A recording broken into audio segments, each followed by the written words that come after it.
You are looking at Julian's pronunciation guide, where we look at how to pronounce better some of the most mispronounced words in the world, like this other curious word. But how do you say what you're looking for today?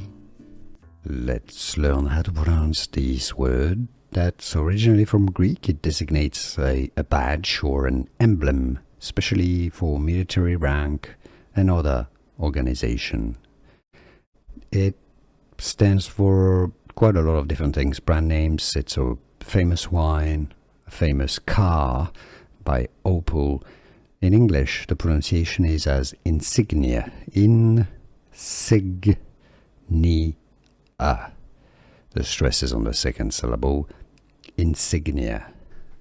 Here are more videos on how to pronounce more confusing words and names too many mispronounced. Like this video if you found it useful. I appreciate your support. I'll see you soon and thanks for watching.